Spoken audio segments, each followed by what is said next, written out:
할렐루야. 우리의 영원한 소망이신 하나님을 찬양합니다.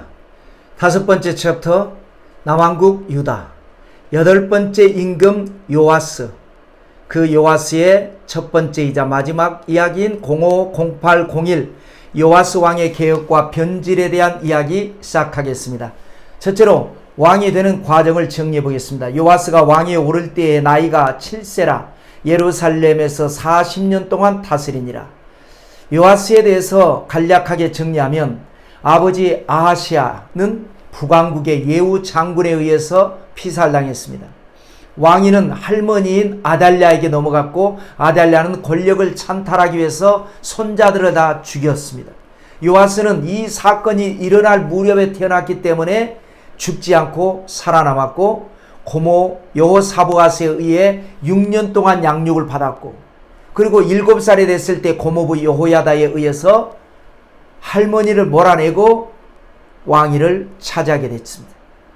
그 요아스 왕에 대한 평가는 다음과 같습니다. 제사장 여호야다가 세상에 사는 모든 날에 요아스가 야베 보시기에 정직하게 행하였으며, 참 일단 긍정적인 평가입니다. 야베 보시기에 정직하게 행하였다.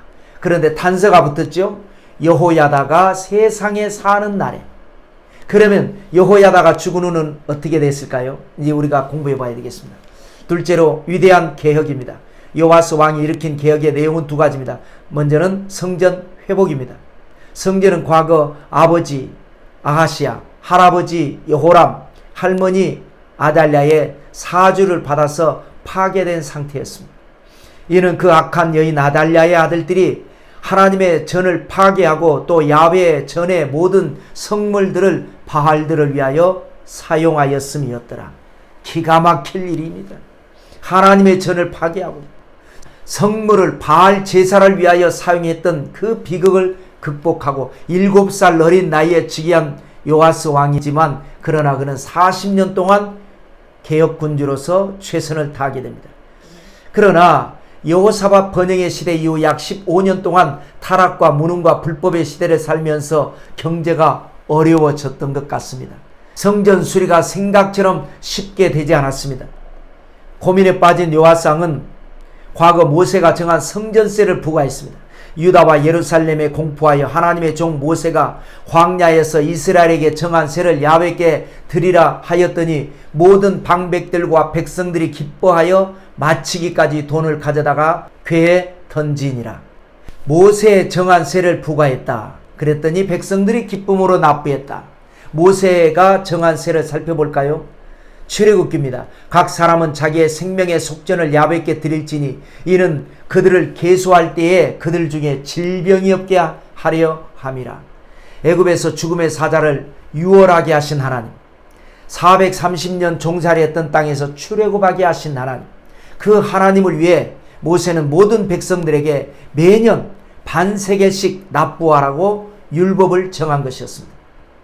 성전세는 성전의 보수와 운용을 위해 쓰게 하고, 또 성전세는 납부하는 사람의 생명의 속전이 될 것이다. 그러므로 너희 중에 질병이 없을 것이다 라고 말씀을 했기 때문에 이러한 율법의 뜻풀이를 잘 했고, 그러다 보니까 백성들이 은혜를 받은 것 같습니다. 말씀을 통해서. 그래서 기쁨으로 성전세를 냈습니다. 반세겔이면 개인적으로 그렇게 부담되는 액수가 아닙니다. 그러나 전 국민이 다 내는 것이기 때문에 그것이 모아지면 큰 액수가 되죠. 그 다음에 예배 회복입니다. 성전 수리를 마친 요아스 왕은 2번째 개혁을 하는데 예배 회복을 추진합니다. 그동안 백성들 중에는 성전이 멀기도 하고 비용이 많이 든다는 이유로 성전 제사를 멀리하고 산당 제사를 드려왔었습니다. 산당이 뭡니까? 이방인들이 미신적으로 제사를 드리던 장소였습니다.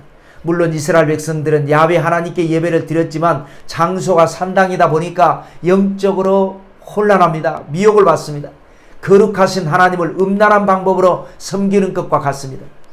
요아스는 개인적으로 성전과 인연이 깊지 않습니까? 비극 중에 태어나서 6년 동안 성전에서 자랐습니다. 성전에 대한 사랑은 남다르죠. 요아스 왕은 성전 예배를 강조했고 백성들은 순종했습니다. 그래서 여호야다가 세상에 사는 모든 날에 야훼의 전에 항상 번제를 드렸더라. 셋째로 요아스 왕의 변절입니다.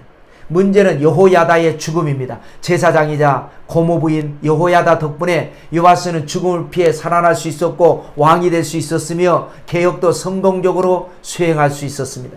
그러나 여호야다가 세상을 떠나자 요아스 왕의 개혁도 변질돼 버리고 맙니다. 먼저는 유다 방백들의 미혹입니다. 여호야다가 죽은 후에 유다 방백들이 와서 왕에게 절하매 왕이 그들의 말을 듣고 그의 조상들의 하나님 야훼의 전을 버리고 아세라 목상과 우상을 섬겼으므로 그 죄로 말미암아 진노가 유다와 예루살렘에 임하니라. 요아스 왕은 대제사장 여호야다가 죽으니까 아마 그 빈자리가 크게 느껴졌을 것입니다. 요아스 왕에게 여호야다는 생명의 은인이자 위대한 스승이었습니다. 그 허전한 틈을 타고 요아스 왕에게 접근한 신하들은 그동안에 지방에 밀려나 있었던 방백들이었습니다.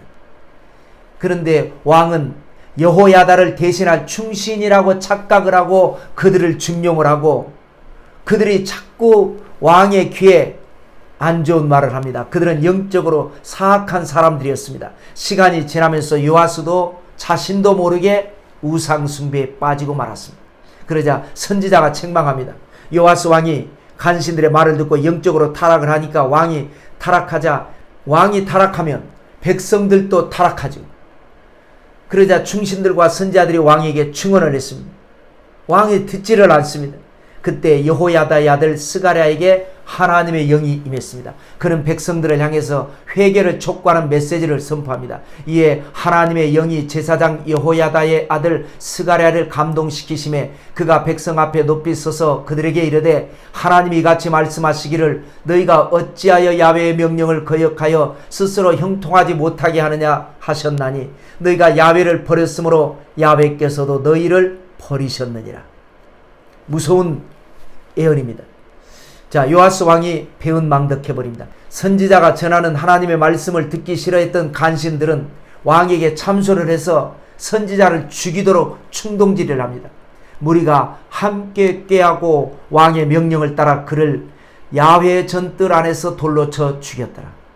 요아스 왕은 아마 정상적인 상태가 아닌 것 같습니다. 스가랴 선지자가 누굽니까?